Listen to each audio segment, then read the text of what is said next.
सुना था पहाड़ में शून्य कर देते हैं, पर आज इन सारे पहाड़ों ने मिलकर मुझे शून्य कर दिया।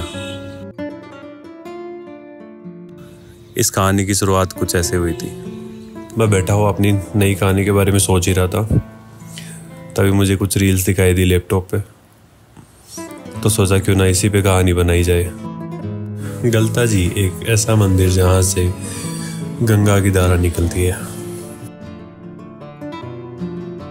बिल्कुल इसी तरह मैं भी अफसोस में था कि ऐसा कैसे हो सकता है, और इसी कहानी की शुरुआत कुछ यहाँ से हुई थी। ये है गलता जी, जयपुर का एक बहुत ही पवित्र मंदिर।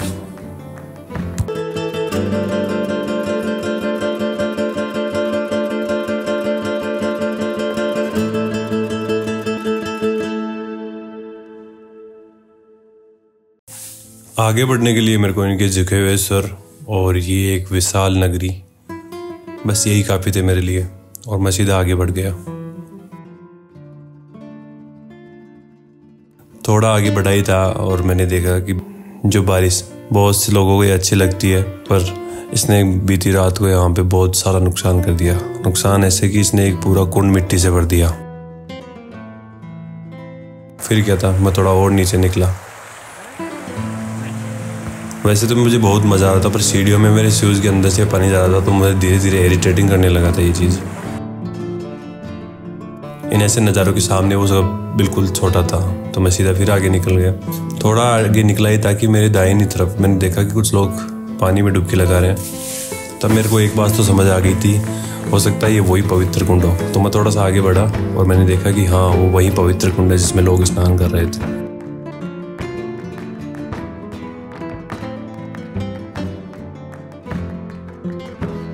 और सामने मेरे को वो भी दिखा जिसका जिक्र बहुत देर से हो रहा था, गौमुख, जिससे गंगा की धारा बहती है। यहाँ तक आते आते मुझे कुछ बातों का विश्वास तो होने लगा था कि हाँ, इस जगह में कुछ तो दम है। ये इतने सारे फॉरेनर आए हुए एक चीज़ की गवाही और दे रहे थे कि हाँ, सही में ये बहुत ज़्यादा पवित्र है। यहाँ एक चीज़ और है, वो पवित्र भी है और इस मंदिर की रक्षा भी करती है।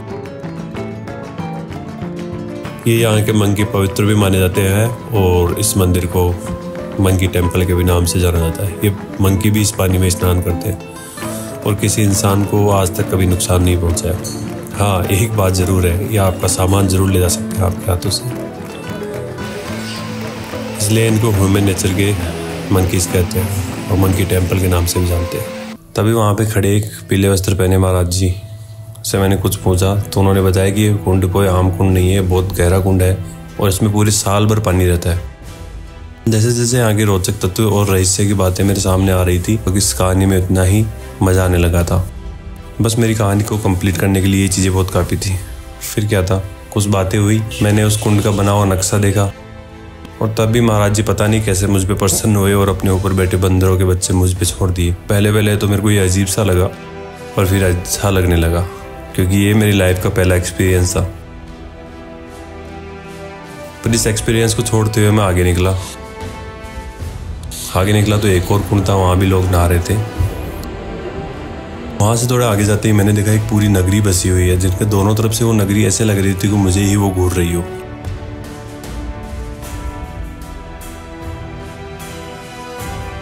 थोड़ा अच्छा भी लग रहा था, और उन दीवारों पे बने हुए चित्र ये इस बात की गवाही दे रहे थे कि ये आज का तो नहीं, बहुत पहले का था, और ये कलाकृति भी बहुत पहले की थी। थोड़ा मैं और आगे बढ़ा ताकि मेरे को नजर आए तो दोनों तरफ से सीढ़ियों से जाते हुए दो ऊपर मंदिर।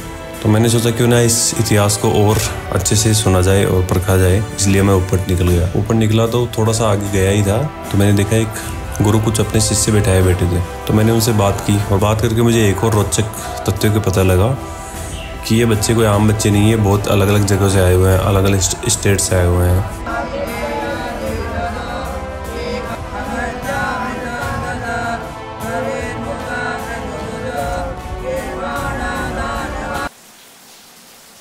ब्रह्मा जी के पौत्र हुए गालव, उन्होंने प्राचीन काल में 60,000 साल तक ऊपर जो 3 कुंड के ऊपर 3 मंदिर है, ब्रह्मा विष्णु महेश गालव ऋषि की मूर्तियां हैं, उन्होंने वहीं पर 60,000 साल तपस्या करी थी।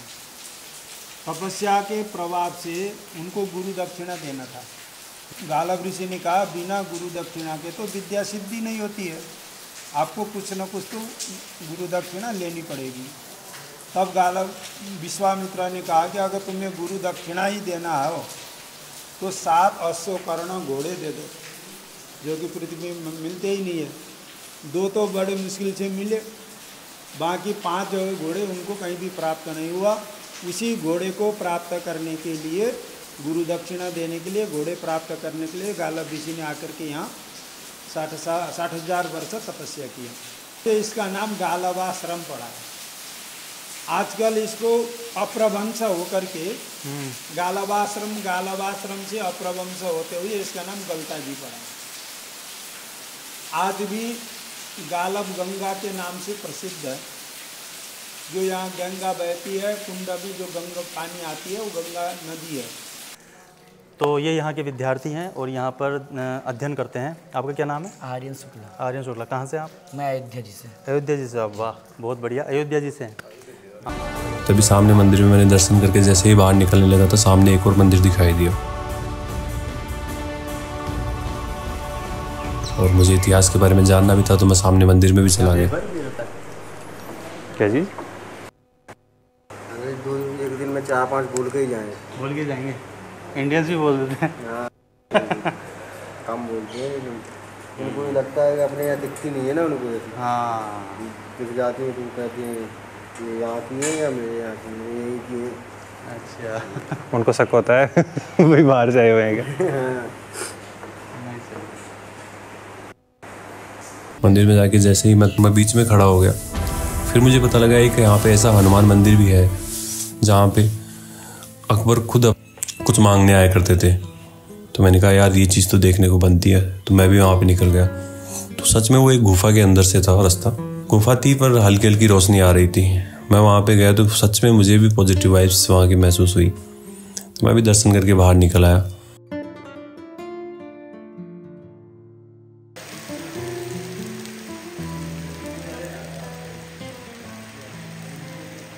फिर मैं धीरे धीरे आगे बढ़ा तो मुझे और अंग्रेज दिखाई दिए जो कहीं अपनी श्रद्धा की डुबकी लगा रहे हैं। इतना देख के मेरे साथ वाले मेरे मित्र ने, अंकित भाई ने भी अपनी श्रद्धा की डुबकी लगा दी।